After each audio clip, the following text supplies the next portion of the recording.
Hi, everybody, and welcome to Trendlines, a podcast on global affairs brought to you by World Politics Review.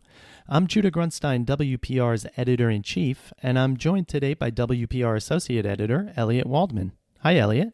Hey, Judah. We'll be talking about the dangerous escalation in fighting between Turkish and Syrian forces in Idlib province and what that means for the Syrian civil war and for Europe.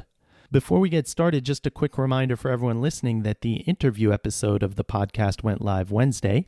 Elliot spoke with Thomas Countryman about the Trump administration's nuclear weapons posture and its approach to nuclear arms control. Elliot, before we dive into today's topic, let me just give some background for everyone listening because it is somewhat complex. Today, Recep Tayyip Erdogan, the Turkish president, is in Moscow to meet with his Russian counterpart, Vladimir Putin. The immediate catalyst for the meeting is the recent flare-up of direct hostilities between Turkish and Syrian forces in Idlib. But the backdrop is a long simmering standoff now between Turkey, Russia, and Syria over how to basically resolve the issues raised in Idlib in the northwest. It's the last bastion of the holdout rebels against the Assad regime. Erdogan had been counting on using the province to create a safe zone where he had hoped to repatriate some of the roughly 3 million Syrian refugees that are currently in Turkey.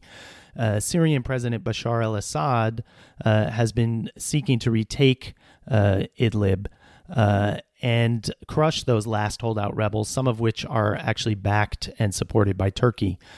So today in Moscow, Erdogan will be trying to convince Putin to hold back the Syrian onslaught, which has exacerbated the humanitarian disaster in Idlib and driven even more waves of refugees toward the Turkish border. I guess what strikes me, Elliot, is that over the course of the last year and even perhaps more, we've grown accustomed to thinking about what's going on in Syria as the end game in the civil war. This sense that we all know the conclusion, it's a foregone conclusion, but it seems that this idea of an end game is one that seems to have a radioactive half-life, and that every time we think we're close to the end of the war, we realize that there's still a lot of destruction and misery, as well as dangerous prospects for escalation left to play out. Yeah, absolutely. I mean, I think if you ask anyone who's on the ground in Idlib or in other war-torn parts of Syria, for them, the conflict is still an ever-present part of their reality. And this new flare-up, due to Turkey's involvement, is having even more tragic ripple effects as a result of a new influx of refugees heading into Turkey, and Erdogan now, as a result, saying we can no longer afford to support all of the existing millions of refugees that are in Turkey, despite having signed a deal with Europe back in 2016 to do so. And now Erdogan has essentially opened the gates, so to speak, and allowed a lot of refugees to head into Europe, which is causing a whole other crisis. That has a lot of echoes of the crisis back in 2015 when you had waves of people trying to reach Europe, heading in and being repelled, sometimes violently, by border security forces, children dying. All of it just sounds way too familiar. It's really what strikes me most about what's going on right now on both of these I guess chapters of the crisis. It's a crisis that became clear 5 years ago that could not be contained to Syria or to the Middle East as a region, and that was inevitably going to draw in Europe and ultimately the United States as well.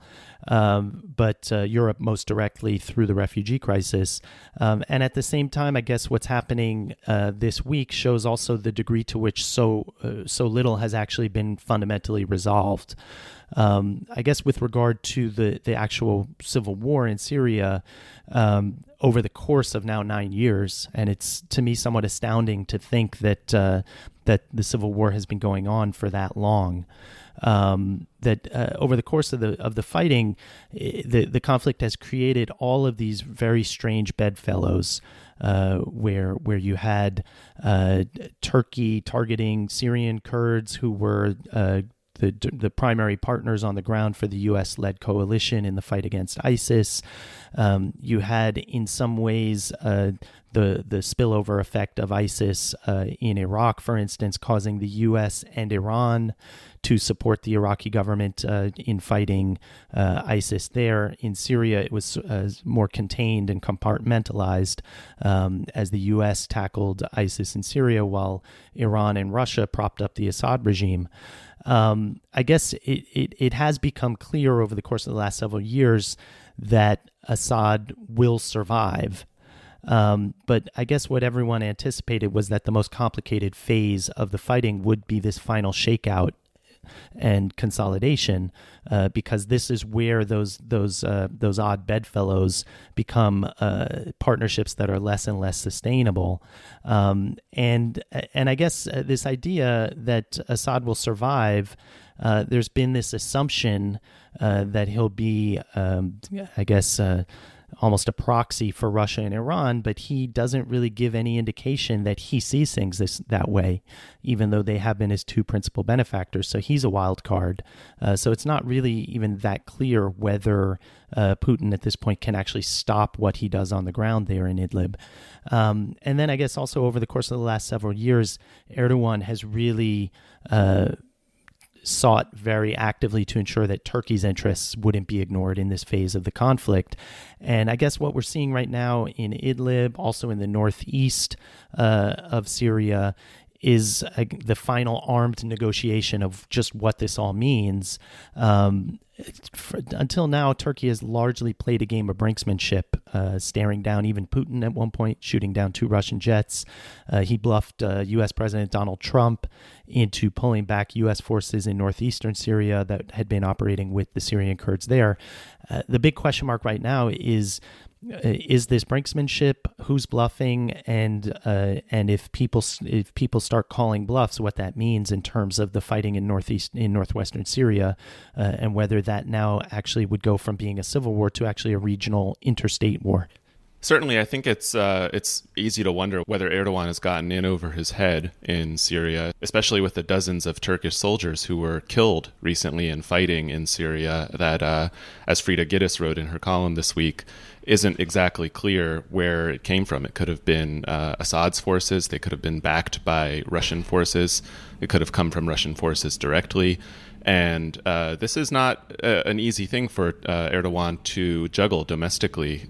Just this week, there was a brawl that erupted in the Turkish legislature over this issue between members of Erdogan's party and the opposition. And so, yeah, this is a very tricky thing. And Erdogan's demand for assistance from NATO, which obviously Turkey is a member of, is what ultimately sparked his threat that he followed through on to open Turkey's borders to Europe and allow refugees to start streaming in. And yeah, so I think you put it well. It's a series of threats and bluster, as some of the threats seem to be bluffs, but others are actively being followed through. And it's a situation that's still escalating. It's a situation where you have Greek forces increasingly standing off with Turkey. Erdogan's government announced today that Turkish special forces would be deployed to the border with Greece to prevent asylum seekers from being turned back from the border. So it's just a situation where you have this extremely complex set of overlapping relationships and interests, and increasingly combustible. And I think you make a few really good points. One, this idea, we tend to think of Erdogan and Putin as strongmen. And they are, obviously, but oftentimes strongmen have feet of clay, and it becomes harder and harder to justify this very aggressive and risky regional strategy when you have casualties that start coming home and people start actually having real reason to question the wisdom of Erdogan's involvement in Syria. It seems that over the years it's been all tactical and bluster and bluff to sort of push lines without really thinking through a long-term strategy about how sustainable this could all be if there is escalation and if someone does end up calling his bluff. For the most part, he's relied on proxy militias in Syria to advance Turkish interests, and that could very well be impossible now. And there's a large question about whether Turkey's military could actually sustain the kind of operations that it would need to in the event that there were an open conflict with, for instance, the Syrian military. And then with regard to Europe, it's true, we don't really think of the idea of a conflict between Turkey and Greece, an armed conflict, as a realistic contingency. But you do have a very volatile and combustible situation on the border right now. Again, echoes of 2015. And I guess to me, in terms of that and in terms of Europe's response, to begin with, you mentioned the very militarized and hardline response by Greece, whose Prime Minister Kyriakos Mitsotakis, who was elected last summer, had already instituted a much tougher line on dealing with the asylum seekers already in Greece. And so what we see now in terms of his response to Turkey gives you a sense of how things have changed. I think the other thing that's really changed too is that whereas in 2015, there were some hardliners in Europe in terms of the response, but there was also a very notable compassionate response, most notably in Germany, but elsewhere as well. And you don't really see that right now. Right now, what you see is the EU offering a lot of solidarity to Greece, solidarity, more lip service to Turkey, and NATO offering lip service to Turkey. I don't think there's any realistic possibility that NATO will be coming involved, for instance, in imposing a no-fly zone in Idlib, as Turkey has asked. But the European response has really been a closed-door response, and I think it shows the way, the degree to which the consequences of the refugee crisis, whether politically in terms of the resurgence of the far right in Europe, but also this closing of the European mind and the European border to refugees and asylum seekers has really been completed. Absolutely. And it's really just an open show in the difference between Europe's stated values and what it has come to regard as its own political interests. Europe advocates for protection of international rights of asylum seekers around the world, human rights concerns. It's on the forefront of a lot of these issues. But when it comes to its own borders, when it comes to a member of the EU actively renouncing the right of asylum for people who are fleeing these tremendous horrors that they've been experiencing, and just saying, you can't come in. You know, there are these videos of Greek forces at sea pushing dinghies full of refugees away, hitting them with rods, firing into the ocean to intimidate them.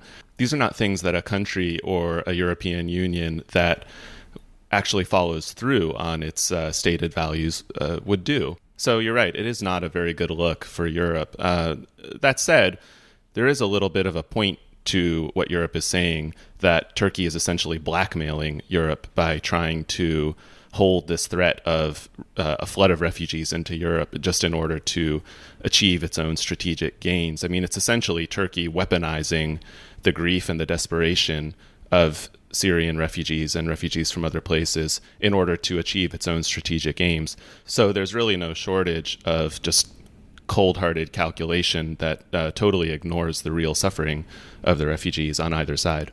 Absolutely, and without at all defending the tactics and the approach of the Greek border guards or security forces. In all fairness, the rules and the norms of asylum seeking is that if an asylum seeker is in a safe country, that there is grounds for them staying there.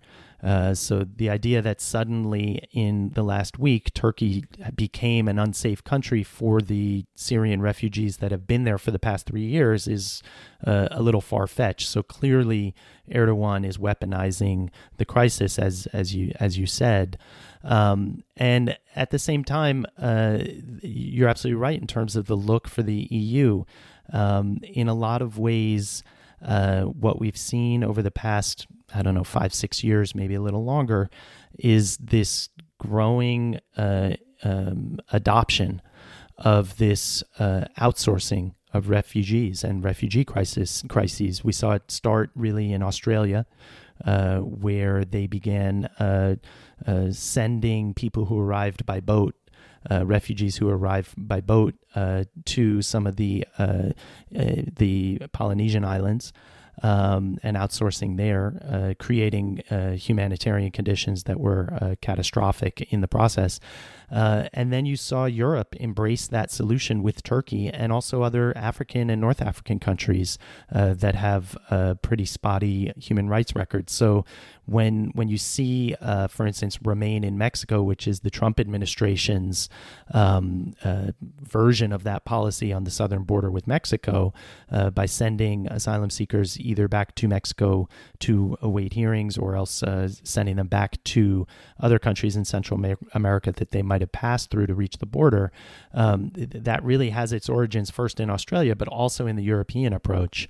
Again, in all fairness, I think there's a big difference between the safety and security that Syrian refugees have had over the past 3 years in Turkey and the kind of conditions that a Central American migrant will face in Tijuana, for instance, or even in Honduras or Guatemala, where the Trump administration is trying to send them. But when in the past few years, I've had time to think about, and I've actually written about this idea that there's a lot of call right now in Europe for creating a stronger Europe, a more strategically autonomous Europe. And seems to be this blind spot about considering the fact that the assumption is that it will be a strong Europe fighting for the European values that you identified. And no one seems to have actually considered the possibility that you could find a strong Europe that has a more autonomous defense and security capability and able to project power and influence in the world that has been taken over from the inside by the far right or by the xenophobic parties in Europe, and that becomes a sort of big European version of what we see the Trump administration doing in the U.S. Or China doing in some ways in Asia. Certainly, the political landscape in Europe has changed dramatically since 2015. I mean, you mentioned Greece, where there's a new government right now led by Kyriakos Mitsotakis. He himself has faced a lot of pressure from the radical right wing of his own party, who says that even his stepped up response to asylum seekers trying to flee to Greece is not good enough and demanding an even more militarized response. And so you have that. You also have countries across Europe that have just seen the political costs of solidarity with refugees and the fact that you do have these populist right-wing parties who are going to take up this issue and spread fear and hate toward the refugees and just use it to make the utmost political hay. You've seen that in Germany, where Chancellor Angela Merkel has had to contend with the rise of the far right. To me, I think another interesting thing that this whole debate raises, and you touched on it in what you said about Europe trying to have a more strategic autonomy, is that you have a lot of countries in Europe that just have very different strategic interests as they consider it, right? So there's this whole challenge of Europe trying to define its own strategic interests when the priorities across the continent are so different. Just look at Turkey, where Syria and the conflict there and the perceived threat of Kurdish militias on the border is their foremost concern, as well as increasingly the conflict with the Assad regime. But then you have a whole other threat being faced by the eastern flank and the Baltic countries with regard to Russia. And this was an issue that Iyad Daka highlighted in a good briefing a couple months ago for us on Turkey's very complicated role within NATO. It's just very hard for a unifying strategic doctrine to prevail in that kind of environment where you have all these different perceptions of threats dueling with each other. And just one final thought about the politics of this in Europe. You have elections in the next few years in France, in Germany. You mentioned Angela Merkel has been very weakened there. There seems to be the potential for a huge leadership vacuum in the European Union. Both France and Germany, French President Emmanuel Macron won election in 2017 in the second round against Marine Le Pen, who's a far-right nationalist and xenophobe and anti-immigrant politician and heads an anti-immigrant party. And as you mentioned, Germany facing the rise of the far-right party there as well, the AfD.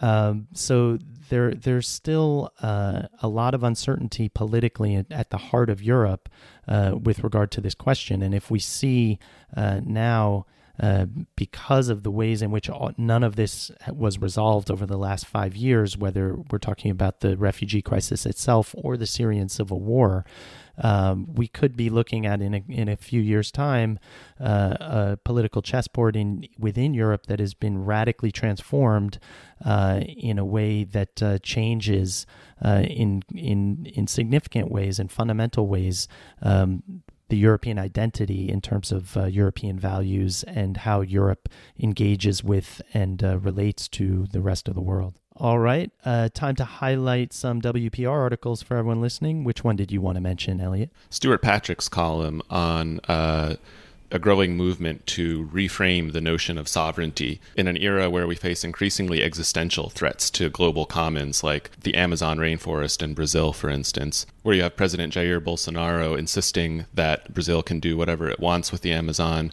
but other countries saying, well, actually, this is one of the most valuable carbon sinks in the world, and we need to have a more commonly defined notion of sovereignty for a new era where humanity collectively has this increasingly huge impact on the biosphere. The idea that the global commons isn't just the oceans or outer space or Antarctica, but actually parts of actual national territory. Great column. Absolutely. All right, and I'll mention Robert Looney's briefing on an election debacle in the Dominican Republic last month when the country's municipal elections were suspended several hours after polls had already opened due to malfunctioning electronic voting machines.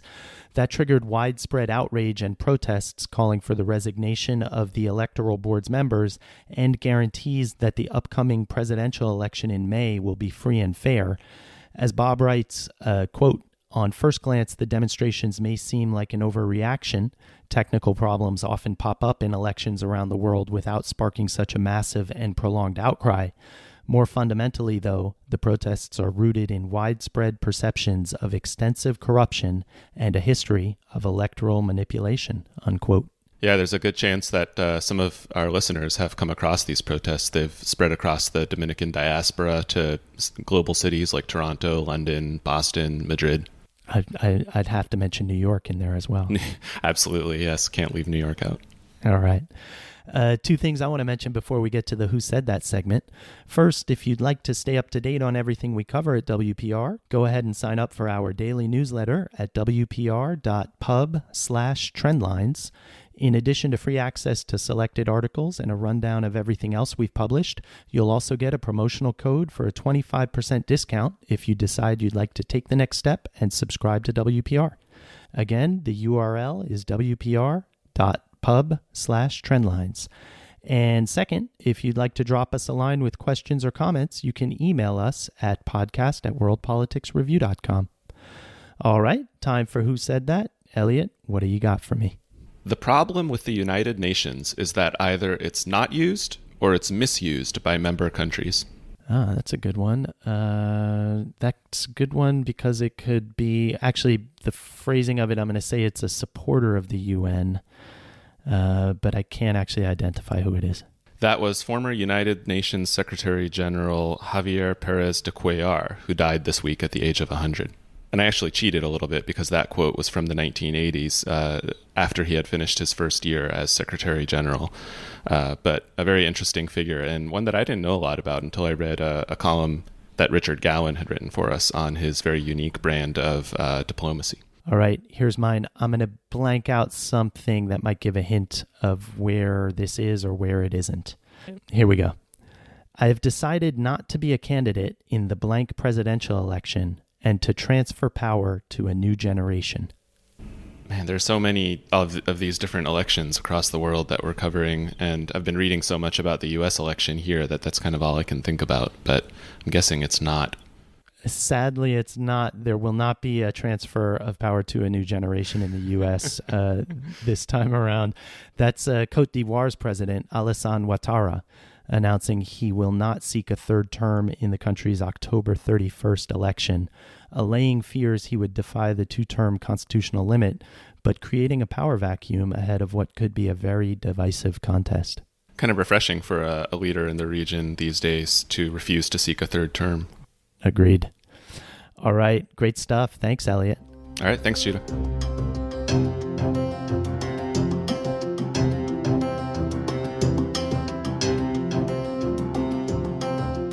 If you'd like to stay up to date on everything we cover at WPR, go ahead and sign up for our daily newsletter at wpr.pub/trendlines. In addition to free access to selected WPR articles all week long, you'll also get a promotional code for a 25% discount on a WPR subscription. And if you'd like to send comments or questions, email us at podcast@worldpoliticsreview.com. Trendlines is produced and edited by Peter Dury. You can follow him and World Politics Review on Twitter, and you can find links to pieces covering the issues we talked about in the show notes on worldpoliticsreview.com. Have a great weekend, and see you next week for 2 new episodes of Trendlines.